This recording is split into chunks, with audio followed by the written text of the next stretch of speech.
नमस्कार, मी प्रभाकर लोंढे, खडतर प्रवास यूट्यूब चॅनल तथा खडतर प्रवास वर्तमानपत्राचा मुख्य संपादक प्रभाकर लोंढे। आपण मागील 10 तारखेला प्रभात नागरी पतसंस्था ते पुष्पक मंगल कार्यालय ते सुधीर अण्णा पाटील यांचे घर दाखवले होते आणि हा रोड पूर्ण उद्ध्वस्त झालेला होता। हे उद्ध्वस्त झालेला रोड आम्ही दाखवला आणि जबाबदार धरले नगरपालिकेच्या मुख्य अधिकारी व सार्वजनिक बांधकाम विभाग। या दोन्ही विभागाच्या अंतर्गत ज्यांच्याकडे रोड येईल त्यांनी हा रोड पूर्ण करावा अशी मागणी धाराशिव करायची आहे।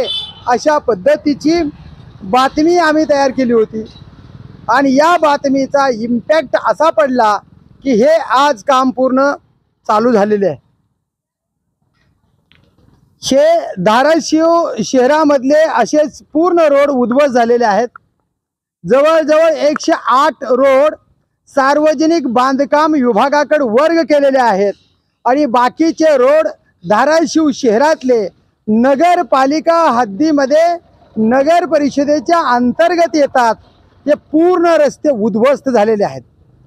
या रस्त्यासाठी उस्मानाबाद शहर व धाराशिव शहर विकासासाठी 140 कोटी रुपये या शहर विकासासाठी वापरण्याचे आदेश महाराष्ट्र सरकारने दिलेले आहेत। आता 23 कोटी रुपयाचे काम उस्मानाबाद शहरामध्ये चालू आहेत आणि ते काम किती दिवसामध्ये पूर्ण होतील आणि शहर अत्यंत चांगल्या पद्धतीने कसं होईल याच्याकडे लक्ष धाराशिवकरांचे लागलेले आहे। तर पाहूया आपण या रोड सारखे उस्मानाबाद शहरातले सर्वच रोड कसे चांगले होतील अशी आशा जनतेला आहे आणि ते आशा किती दिवसामध्ये पूर्ण होईल याच्याकडे जनतेचं लक्ष लागलेलं आहे। हे मात्र खरं की खडतर प्रवास यूट्यूब चॅनलचा इम्पॅक्ट पूर्ण शहरातले रस्ते उद्ध्वस्त झालेले दाखवल्यामुळे निश्चितच हा इम्पॅक्ट झालेला आहे आणि म्हणूनच हे रोडचे काम अत्यंत चांगल्या पद्धतीने होत आहेत। असेच काम शहरामध्ये वेगवेगळ्या गल्लीचे व्हावे अशीच धाराशिवकरांची अपेक्षा आहे।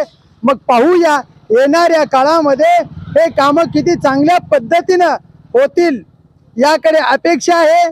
आणि मागील 2-4 दिवसापूर्वीच आमदार कैलास पाटील या रोडवरून पाहणी करून गेले आणि त्यांनी निश्चितच नगरपालिकेला सार्वजनिक विभागाला आदेश केले असतील आणि म्हणून हे रोड चालू झाले। तर शासनातल्या प्रतिनिधींनी असेच वेळोवेळी पूर्ण रोडकडे लक्ष द्यावे आणि शहर विकासासाठी या मुख्य अधिकारी नगरपालिकेच्या मुख्य अधिकारी व सार्वजनिक बांधकाम विभागाचे अधिकारी यांना आदेशित करावे।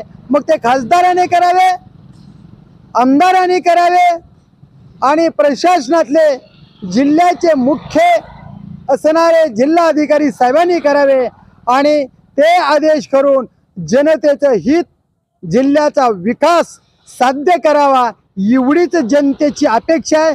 मग पाहूया येणाऱ्या काळामध्ये कशा पद्धतीने धाराशिव शहराचा विकास होईल ते येणाऱ्या काळातच। मी प्रभाकर लोंढे, खडतर प्रवास यूट्यूब चॅनल संपादक। या चॅनलला शेअर करा, लाईक करा, बेल आयकॉनचे बटन दाबा।